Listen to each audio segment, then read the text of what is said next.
জামায়াতের নারী শাখা নির্বাচনে চমক দেখাতে প্রস্তুত। তৃণমূল থেকে আন্তর্জাতিক অঙ্গন, ভোটের মাঠে জামায়াতের নতুন সমীকরণ। বিস্তারিত দেখুন আশরাফ আলী ফারুকের প্রতিবেদনে। আগামী ত্রয়োদশ জাতীয় সংসদ নির্বাচনকে ঘিরে নারী ভোট নিয়ে নতুন করে আলোচনায় এসেছে জামায়াতে ইসলামী। বিশেষ করে তাদের মহিলা বিভাগ এখন প্রকাশ্যে মাঠে নেমে রাজনৈতিক কর্মকাণ্ড চালাচ্ছে। মানববন্ধন, সভা, সেমিনার থেকে শুরু করে বিদেশি কূটনীতিকদের সঙ্গে বৈঠক, সবখানেই তারা সক্রিয় উপস্থিতি দেখাচ্ছে। বিশ্লেষকদের মতে, গ্রামীণ এলাকায় বিস্তৃত এই সংগঠিত নেটওয়ার্ক আসন্ন নির্বাচনে জামায়াতের জন্য গুরুত্বপূর্ণ ফ্যাক্টর হয়ে উঠতে পারে। জামায়াতের দাবি অনুযায়ী দলটির 10 লাখেরও বেশি কর্মীর মধ্যে প্রায় 10% নারী। এর মধ্যে অর্ধ লক্ষ রুকন, কয়েক লাখ কর্মী এবং অসংখ্য সহযোগী সদস্য রয়েছে। এদের কাজ শুধু দাওয়াতি বা ধর্মীয় প্রচারণায় সীমাবদ্ধ নয়, এখন তারা ভোট কেন্দ্রিক কার্যক্রমেও সক্রিয়। গ্রামে গ্রামে উঠান বৈঠক, নারীদের সচেতন করা, ভোটার তালিকায় অন্তর্ভুক্ত করা, এসব কার্যক্রমে মহিলা বিভাগ অগ্রণী ভূমিকা রাখছে। এখানে তাত্ত্বিক বিশ্লেষণটা হলো, বাংলাদেশের ভোট রাজনীতিতে নারীর ভূমিকা সবসময় নির্ধারক।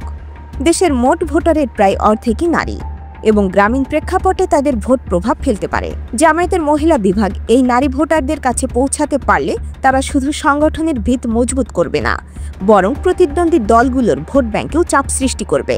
রাজনৈতিক বাস্তবতায় অবশ্য এক ধরনের সীমাবদ্ধতাও আছে। নারীরা অনেক পরিবারে স্বাধীনভাবে ভোট দেন না, স্বামী বা পরিবারের পুরুষ সদস্যদের প্রভাব স্পষ্ট। তবে জামায়াতের নেতারা বলছেন, তাদের মহিলা কর্মীরা বাড়ি বাড়ি গিয়ে এ মানসিকতার পরিবর্তন আনার চেষ্টা করছে।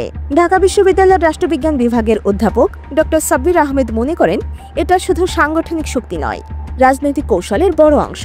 নারী ভোট যদি কার্যকরভাবে মোবিলাইজ না হয়, তাহলে নির্বাচনী ফলাফলে প্রভাব পড়বেই।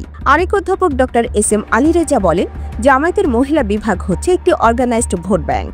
তারা দীর্ঘদিন দমন নিপীড়নের মধ্যেও সক্রিয় ছিল, এখন প্রকাশ্যে মাঠে নেমেছে। এটাকে হালকাভাবে নিলে ভুল হবে।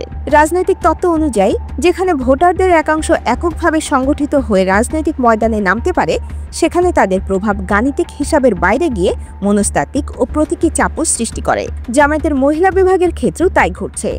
তারা শুধু নারীদের ভোট টানতে চাচ্ছে না, বরং নিজেদের ইনক্লুসিভ ভাবমূর্তি তৈরি করতে চাইছে। সংরক্ষিত আসনের বাইরে নারী প্রার্থী দেওয়ার চিন্তাভাবনাও তারই অংশ।